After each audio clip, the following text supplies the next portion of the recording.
नमस्कार दोस्तों, स्वागत है आपका वीके न्यूज में। मेरा नाम शेखर द्विवेदी है। खबर है दिल्ली से, जहां पर दिल्ली में कौन कितना शक्तिशाली होगा इसका फैसला अब केंद्र सरकार ने कर दिया है।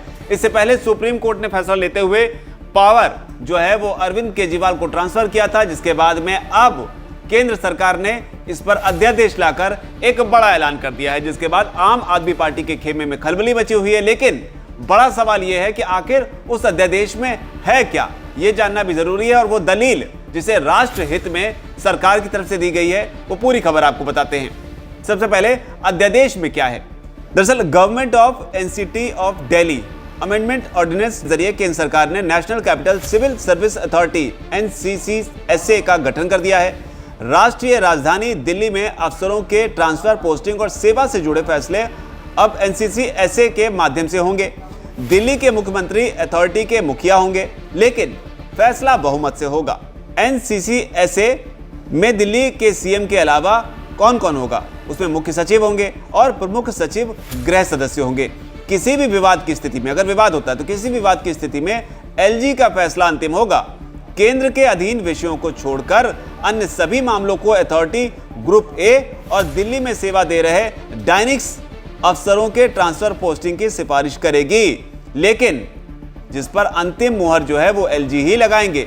इसका सीधा मतलब है कि अफसरों की ट्रांसफर, पोस्टिंग पर मुख्यमंत्री अरविंद केजरीवाल के पास अब वो अधिकार नहीं रह गया जो सुप्रीम कोर्ट ने उन्हें दिया था या उनसे सुप्रीम कोर्ट से उन्हें मिला था। अध्यादेश को 6 महीने में संसद से पास कराना होगा, इसके बाद ये कानून का रूप ले लेगा। लेकिन दलील क्या है, क्योंकि तर्क भी देना होगा, क्योंकि देश की जनता देखती है, दिल्ली की जनता भी देखती है और दिल्ली के चुनाव में भी बीजेपी को उतरना होगा। ऐसे में बड़ा सवाल ये भी होता है कि आखिर तर्क क्या दिया गया है इस अध्यादेश को लाने को लेकर, क्योंकि संभवतः इसे आम आदमी पार्टी या कांग्रेस की तरफ से लोकतंत्र की हत्या भी करार दिया जाएगा। इसलिए तर्क जानना भी यहां पर बेहद जरूरी हो जाता है। तर्क में राष्ट्र हित की बात कही गई है, जिसमें बाकायदा सुप्रीम कोर्ट के का भी हवाला दिया गया है। दरअसल सुप्रीम कोर्ट ने अपने फैसले में सेवा पर नियंत्रण दिल्ली सरकार को जरूर दिया था, लेकिन यह भी कहा था कि राष्ट्रीय राजधानी होने की वजह से संसद के जरिए प्रतिबिंबित पूरे देश की लोकतांत्रिक इच्छा का संतुलन होना चाहिए। और इसी तर्ज पर ऑर्डिनेंस यानी कि जो अध्यादेश लाया गया है उसमें कहा गया है राष्ट्रीय राजधानी का संबंध पूरे देश से है और पूरा देश राजधानी के शासन में दिलचस्पी रखती है।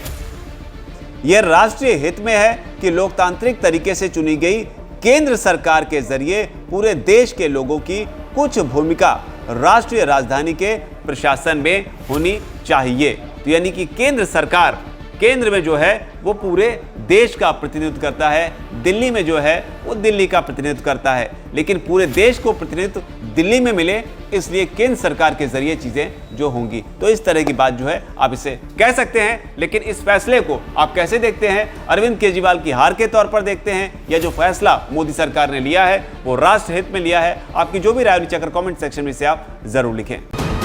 वीके न्यूज, राष्ट्र के नाम।